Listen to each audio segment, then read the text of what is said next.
Hello বন্ধুরা, কেমন আছো? আশা করি তোমরা সবাই ভালো আছো, আমিও ভালো আছি। এই আজকে খুব রোদ উঠেছে আমাদের এখানে, তাই বাইরে আমাদের ড্রামের ভিতর চালগুলো ছিল অনেক দিন, চালগুলো কেমন একটু পোকা পোকা ধরে গেছে, মানে ছাতনা ধরে গেছে, তাই ড্রামের চালগুলো ঢেলে মা বাইরে রোদে দিয়েছে, একটু ঝলমলে রোদ।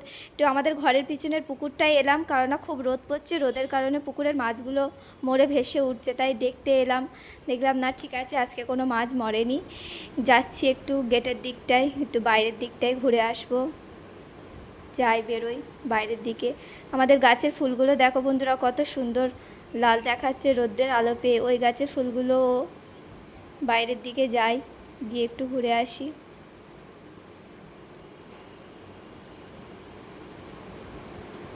এটা আমার কাকিমাদের পুকুর, পাশের বাড়ি কাকিমাদের পুকুর। পুকুরের এখানে কতগুলো মাছ খেলা করছে, কতগুলো কত বড় বড় মাছ খেলা করছে পুকুরের উপরে।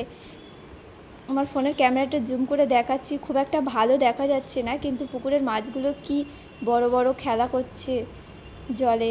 ঠান্ডা জল তো, এইটা গাছের ছায়া থাকে এই জলটাই, তাই মাছগুলো উপরের দিকে খেলা করছে। এখানে হাঁসগুলো ঠান্ডার ভিতরে রয়েছে, বাইরে প্রচণ্ড রোদ পড়ছে, তাই এর ভিতরে হাঁসগুলোকে এরকমভাবে চারিদিকে ঘিরে রেখে দিয়েছে আমার কাকিমারা।